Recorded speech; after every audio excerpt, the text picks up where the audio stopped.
আসসালামু আলাইকুম সুপ্রিয় শিক্ষার্থীবৃন্দ, আশা করি সকলেই খুবই ভালো আছো। তো তোমাদের জাহাঙ্গীরনগর ডি ইউনিটের যে আইকিউ সলভ, এই আইকিউ সলভের ধারাবাহিকতায় আমরা আজকে আরও বেশ কয়েকটা প্রশ্ন সলভ করব।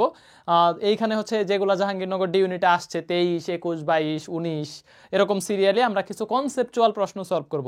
অলরেডি তোমাদের যে ইউডি এর যে আইকিউটা আছে, আইকিউ এর একটা ভালো প্রস্তুতি হয়ে গেছে। যারা রেগুলার ভিডিওগুলো দেখছো, একদম আমি মনে করি যে তোমাদের একটা ভালো প্রস্তুতি অলরেডি হয়ে গেছে। আরও কয়েকটা ভিডিও দেখলে তোমাদের আর কোথাও পড়তে হবে না। জাবিডি আইকিউ এই কয়টা সিরিজ দিয়েই তোমার ফুল মার্কস চলে আসবে ইনশাল্লাহ। ঠিক আছে, খুব বেশি আহামরি কঠিন প্রশ্ন আসে না। তো এটা যে ইউডিতে 23-24 আসছে, জাস্ট একটু সাপোর্ট করিও, একটু ভিডিওগুলো দেখো, একটু শেয়ার করো, আর একটা একটু রিয়াকশন দিও যে না তুমি বুঝতেছো বা উপকার হচ্ছে, একটু অ্যাক্টিভ যেটা বলে।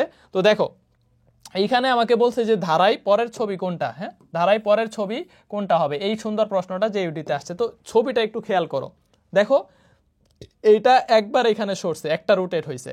আবার দেখো এইটা এইখানে আসছে, জাস্ট একটা করে ঘর সরতেছে। আবার দেখো এটা এখানে গেছে, তাহলে এখন পরে আবার এইটা এখানে আসবে। জাস্ট এইটা যেই কর্নারে থাকবে এই কোণের মানটা তার অপোজিট কর্নারে। আবার আরেকটা জিনিস খেয়াল করো, এটা এই দিক দিয়ে যাচ্ছে, এইটা এই দিক দিয়ে যাচ্ছে, আর এইটা দেখো এটা এখান থেকে এখানে আসছে, তারপরে এইখানে আসছে, তারপরে এইখানে আসছে, তারপরে আস্তে আস্তে কই যাবে বলো, এই জায়গায় যাবে। তাহলে অ্যান্সার কোনটা হবে বলো, অ্যান্সার তাইলে কোনটা হবে, অ্যান্সার কোনটা হবে? তোমরা একটু পজ করে একটু চিন্তা করো যে এই জিনিসটা তাহলে ঘুরে এখানে আসবে, যেহেতু এইভাবে যাচ্ছে। দেখো এইটা এখানে গেছে, এই যে এখানে, এখন এই জিনিসটাই রুটেট হয়ে এখন এই জায়গায় আসবে। তাহলে এই জায়গায় আমার দাড়ি হবে, এই জায়গায় কোন চিহ্ন হবে বুঝতেছি, ঠিক আছে। আর এইটা আর একটু এইদিকে সরে যাবে। তাহলে এরকম কোনটা আছে দেখো তো, এরকম আমাদের কোনটা আছে, এই যে বি নাম্বারটা। দেখো এটা আর একটু এদিকে সরছে না, এই যে এই জায়গায় সরে গেছে। এই যে দেখো ফার্স্টে এই জিনিসটা খেয়াল করো, এইটা মাঝখানে আসছে, এরপরে এইখানে আসছে, এইখান থেকে দেখো এইখানে গেছে, এইখান থেকে তাহলে এই কোন কর্নারে আসবে, এই যে দেখো কর্নারে আসছে। তাহলে এইটা আমাদের বি নাম্বারটা অ্যান্সার, বি নাম্বারটা। সুন্দর জিনিস না? দুইটা কনসেপ্ট না বুঝলে কি কি ঝামেলা হয় জানো?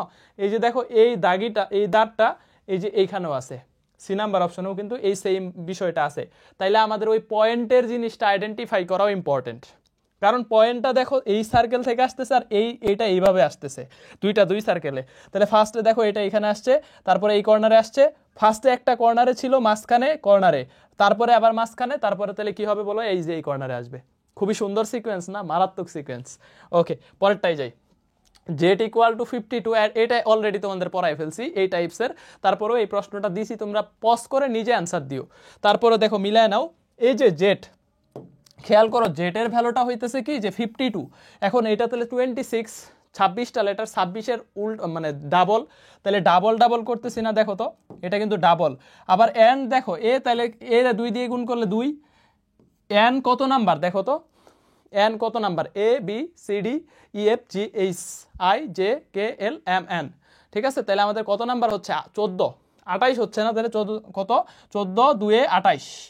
আবার ডি হইতেছে দেখো 4, তাহলে 4 তাহলে 8 হবে। দেখো এখানে গুণন হবে না, মাঝখানে যোগ চিহ্ন। তাহলে 2 যোগ এখানে 28, আর এখানে আছে ডি এরটার জন্য 4 দোকানে কত হয়? 8 হয়। তাহলে 36 38, এই যে দেখো মিলছে না? 38 মিলছে, এই যে দেখো 38 দেওয়া আছে। তাহলে কি ইকুয়াল টু কত হবে? তাহলে কে, কে মানে কি বলতো? A B C D E F G H I J K. তাহলে কে কত নাম্বার? 11 নাম্বার। 11 22, 22 যুগ ই কত? 5, 5 দোকানে 10। ওয়াই কত? 25, 25 দোকানে 50। তাহলে এই যে 50 60 82 হবে। 82 আছে কি অপশনে? দেখো তো 82 কি অপশনে আছে কিনা একটু দেখো। এই যে ডি নাম্বারটা, ঠিক আছে, ডি নাম্বার অ্যান্সার। এই সুন্দর প্রশ্নটা আমাদের জাহাঙ্গীর, যদিও এই কনসেপ্ট তোমাদের আগে পড়ায় ফেলছি। পরে দেখো এ দ্বারা গুণন বোঝায়, এটা 20 21-এ আসছে। বি দ্বারা যোগ বোঝায়, সি দ্বারা ভাগ বোঝায়, এবং ডি দ্বারা কি বোঝায় বলো? বিয়োগ বোঝায়। তাহলে 20 এ, এখন আমি এই জিনিসটাকে সুন্দরভাবে লিখবো। 20 এ দ্বারা কি বোঝায়? গুণন, তাহলে লেখো গুণন। তাহলে এইটা কত আছে? 4। বি দ্বারা কি বোঝায় বলো? যোগ, তাহলে লেখো যোগ। তারপরে কত আছে? 28। সি দ্বারা কি বোঝায়? ভাগ, তাহলে দাও ভাগ। তাহলে এইখানে কত? 7। ডি দ্বারা কি বোঝায়? ডি দ্বারা বিয়োগ বোঝায়। এত ইকুয়াল টু কত হবে? এখন আমরা জানি, আমরা যারা ছোটবেলা থেকেই পড়ছি এই জিনিসগুলো, যে ভাগের কাজ ব্র্যাকেট থাকলে, ব্র্যাকেট তো নাই, ভাগের কাজ আগে, এরপরে গুণ, এরপরে যোগ বিয়োগ। ঠিক আছে, তাহলে 4 সাথে কত? 28। এইখানে দেখো তাহলে আমাদের কত হচ্ছে? সে এই 4 20 80 হয়। 4 20 হচ্ছে কত? 80। ঠিক আছে, 80। এটা আমরা গুণন করে ফেললাম, কারণ ভাগের কাজ আমি এখানে করলে 4 সাথে কত? 28, সরি 80। 80 যোগ এখানে 4 বিয়োগ কত 5, 84 থেকে 5 বাদ দিলে কত হয় 79। এই 79 তোমাদের অ্যান্সার আছে কি অপশনে, দেখো এই যে 79 সি নাম্বার, সুন্দর না 79। এটা কিন্তু আগে ভাগের কাজ, পরে গুণের কাজ, তারপরে যোগ, তারপরে বিয়োগ, এই জিনিসটা দিছে আর কি। পরেরটা দেখো, বেলা 2টার সময় ঘন্টা ও মিনিটের কাঁটা পরস্পর কত ডিগ্রি কোণে থাকে। এইটা আমাদের ত্রিকোণমিতিতে আছে যে ঘন্টার মিনিটের একটা সূত্র আছে 11 ইন্টু এম, 11 এম মানে মিনিট, মিনিটে 11 দিয়ে গুণ করবা minus 60 into H, 60 H divided by কত 2, ডিভাইডেড বাই 2, এই সূত্র দিয়ে, হ্যাঁ 11 এইটা দিয়ে করবা। বাট একটা বেসিক জিনিস মনে রাখলে তোমার এটাও দরকার নাই, তুমি ঘড়িটা আগায় ফেলো, যে বলছে বেলা 2টার সময় ঘন্টা ও মিনিটের কাঁটা পরস্পর কত ডিগ্রি। চিন্তা করো যে 2টার সময় যখন থাকবে তখন মিনিটের কাঁটাটা 12টাই থাকবে, আর দুইটা এই যে এই জায়গায় থাকবে, ঠিক আছে, এইটা 5, এটা একটা, এটা হচ্ছে 2টা, এটা 12টা, ঠিক আছে। তাহলে মিনিটের কাঁটাটা কই থাকবে 12তে, আর প্রত্যেকটা কাঁটা এক কাঁটা থেকে আরেক কাঁটা কোণের মান হচ্ছে 30 ডিগ্রি করে, ঠিক আছে, 30 ডিগ্রি করে মনে রাখো। তাহলে 2টার সময় এইটা 12টার কাঁটা এই জায়গায় থাকবে, 2টার কাঁটা, তাহলে এই যে 30 আর 30 কত ডিগ্রি, 60 ডিগ্রি হয়।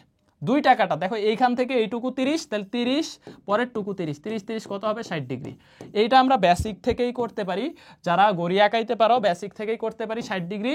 এখন ব্যাপার হইতেছে আমি এইখানে বসায় দেখবো যে এই সূত্র দিয়ে হয় কিনা। তাহলে দেখো 11, তাহলে 0 হবে, 12টার তো মিনিট নাই, তাহলে 0 মাইনাস দেখো 60 গুণন ঘন্টা বলছে 2টা, তাহলে ডিভাইডেড বাই 2, এই যে 2 2 দিয়ে কাটলে কত হয় দেখো, এটা 0 হয়ে যায়, তাহলে 60 ডিগ্রি, 60 ডিগ্রি অ্যান্সার কত অলরেডি দিয়ে দিছি। তাহলে যেইভাবেই করো না কেন অ্যান্সার কিন্তু চলে আসবে। এই যে ত্রিকোণমিতির একটা কনসেপ্ট শিখে ফেললা। পরেরটাই যাই, দেখো প্রশ্নবোধক স্থানে কোন সংখ্যাটা বসবে, এটা জাহাঙ্গীরনগর 22-23 আসছে, ঠিক আছে, প্রশ্নবোধক স্থানে কোন সংখ্যাটা আমাদের হচ্ছে বসবে।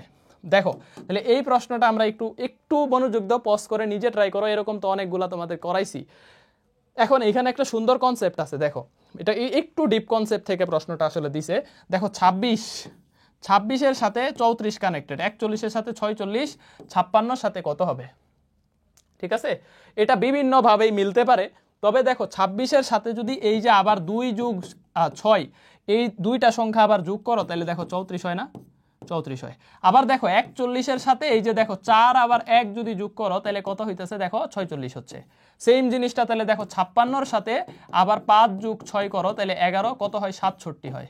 67 আছে এই যে এই নাম্বারটা, ঠিক আছে। এটা অন্য কনসেপ্ট দিয়েও তুমি মিলাইতে পারবা, তুমি নিজের মতো করে চিন্তা করো যে 26-এর সাথে আবার প্রত্যেকটা 2 যোগ 6 তাহলে দেখো 34, 8 34, আবার দেখো 41-এর সাথে আবার 5 যোগ করলে কত হয় 46, তাহলে 56-এর সাথে কত হবে বলো, ওই যে 67 হবে। দুইটা যদি সেম ফর্মুলা মিলে তাহলে তো পরেরটা ওই সেম ফর্মুলাই মেইনটেইন করবে। পরেরটাই যায়, দেখো প্রশ্নবোধক স্থানে কোন সংখ্যাটা বসবে, এটা নিজে ট্রাই করো, তারপরে আমি দেখাই দিই। দেখো এইখানে হচ্ছে 15, এই যে 15 2 8 9 21 8 15 14 জিনিসটা দেখছো। এখন লাস্টেরটা তো আর আমার বের করতে হবে। এই দুইটার কনসেপ্ট দেখো, উপরে 29, এই দুইটা যোগ করলে দেখো 29, নিচে 29, দুইটা যোগ করো দেখো 29 29, 15 2 17 দেখো নিচেও যোগ করো 17, তাহলে উপরের দুইটা যদি যোগ করো তাহলে 35, নিচেও 35 হইতে হবে। 12-এর সাথে কত যোগ করতে হবে, 23 যোগ করতে হবে, তাহলে এইখানে যদি 23 দাও তাহলেই তো 35 হয়। 23 আছে, এই যে আছে বি নাম্বার, দেখছো প্রশ্ন দেখছো। তাহলে এই জিনিসগুলা প্র্যাকটিস করলে জাহাঙ্গীরনগর ডি ইউনিটে একটা ভালো লেভেলের সাপোর্ট পাবা। জাবিডিতে একটা বেস্ট সাপোর্ট তোমার এই আইকিউ থেকে পাবা। এটা মানে মাথায় রাখো যে ফিজিক্স সেন্টার্সে সুমন ভাইয়ের জাবি আইকিউ ভিডিওগুলো দেখছিলাম, দেখবো অনেক প্রশ্ন একদম রিলেটেড হুবহু কমন পাওয়া যাবে। এর বাইরে আসলে কিছু নাই। সম্পর্ক পড়ায় ফেলছি, এরকম এই জিনিসগুলা পড়ায় ফেলছি, চিত্র দেখে পড়ায় দিলাম আজকে একটা, তারপরে হচ্ছে জেড ইকুয়াল টু এত, ক্যাট ইকুয়াল টু এত হইলে ব্যাট ইকুয়াল টু কত, এই জিনিসগুলা পড়ায় ফেলছি। তো দেখো আইকিউতে আছে এই কয়টা, সব ধরনের জিনিসগুলাই মোটামুটি পড়ায় ফেলছি। আরো 2-4টা সিরিজ যখন আসবে শেষ করে ফেলবো। তোমরা জাস্ট একটু সাপোর্ট দিও, আর এই জিনিসগুলো উপকার হচ্ছে কিনা একটু জানাও। ঠিক আছে, ভালো থাকো, সুস্থ থাকো, আল্লাহ হাফেজ। আর আজকের ভিডিওটা তোমাদের হচ্ছে আশা করি ইম্প্যাক্টফুল হবে। Thank you.